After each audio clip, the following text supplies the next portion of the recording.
Just a few weeks ago, archaeologists discovered a 3,000-year-old ritual cave in what is now Turkey, the western part of Turkey.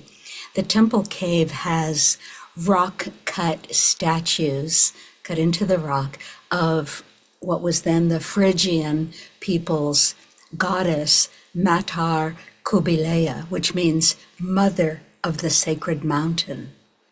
This same goddess was later called Cybele by the Greeks, and then later still Magna Mater by the Romans. Many people think that King Midas is a myth, but no, he was actually the real ruler of Phrygia from about 738 BCE to 696 BCE. And Midas, we know, venerated Matar, the goddess Matar, because, well, everybody did at that time in that place and part of the world.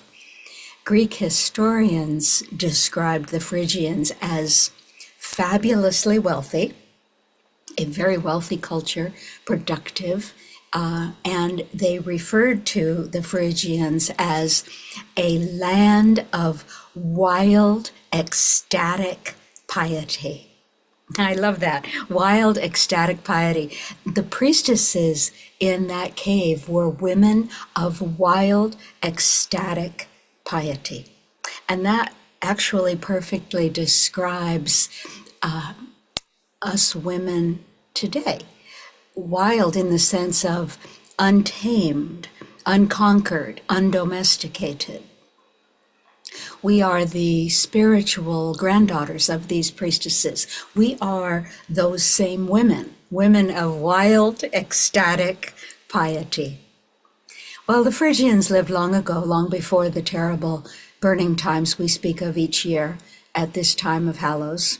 We think about the burning times as the Dark Ages. We always say the Dark Ages, but no, the burning times occurred mainly in what is called the early modern period, which was roughly 1450 to 1750 CE. This era, the early modern period, includes the so-called Age of Enlightenment.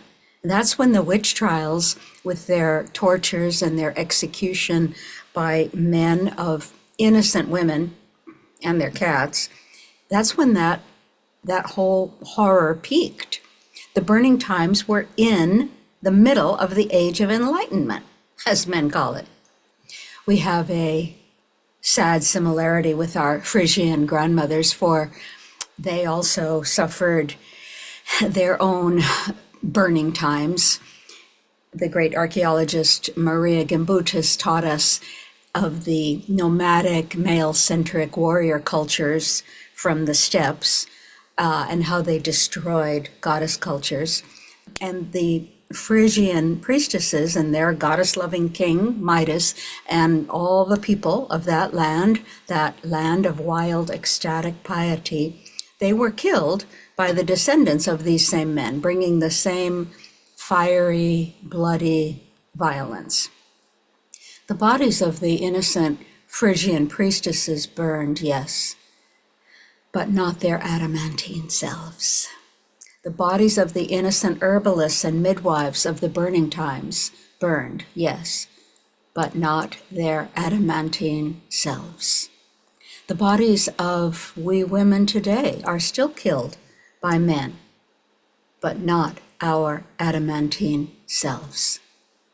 We feel our human grief, yeah, for this carnage created by men, this suffering that they cause in the human realm. We cannot and we should not shunt our grief away. It has to be held very tenderly. But the beautiful paradox we also can hold is that joy can live alongside grief.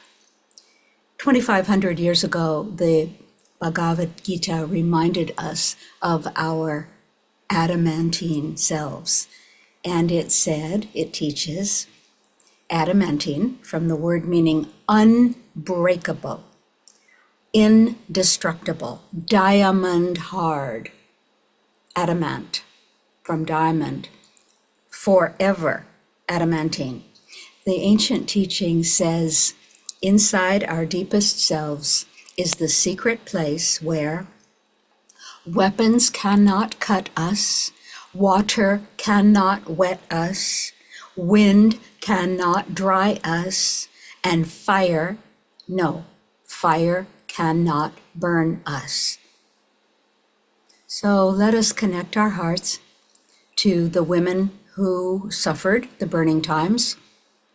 Let's connect our hearts to the Phrygian priestesses who suffered their own burning times. We connect our hearts to the women of today, and we grieve for their suffering. But in our heart connection, the heart, the portal to infinity, we also joyfully meet their adamantine selves, the souls who live forever, unbreakable, indestructible. Their adamantine selves and ours gather in this sacred knowing that no man can ever truly destroy woman. Just as thousands of years ago, the Phrygian priestesses worked in sacred ceremony deep in that dim torchlight of that old temple cave, just as they lit their candles, just as they chanted their wisdom songs, just as they gently poured out their libations to honor Goddess and themselves as the life carriers, so do we women do this today.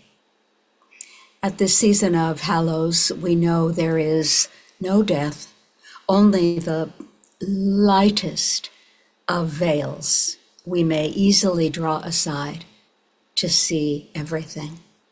Death is not the opposite of life. Rebirth is the opposite, or more accurately, the other side of death. There is no opposite to life. There is only life. In the women's temple cave of time, the many lamps still burn brightly, yet only those who can remember see their warm glow now.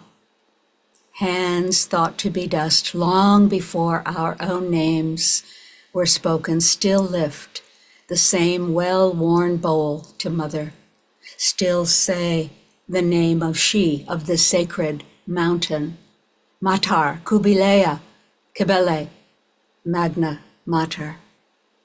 Still pour out onto the holy ground of being the same libations of tears and laughter, song and wine, understanding and wisdom.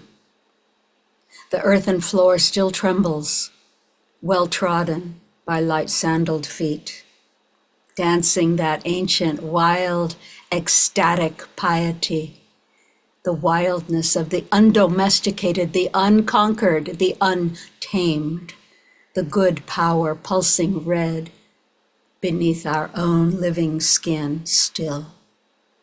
Down the long dark passage, glinting torchlight, the venerable altar stone, chipped and worn, still standing, remembering our mother's chanting.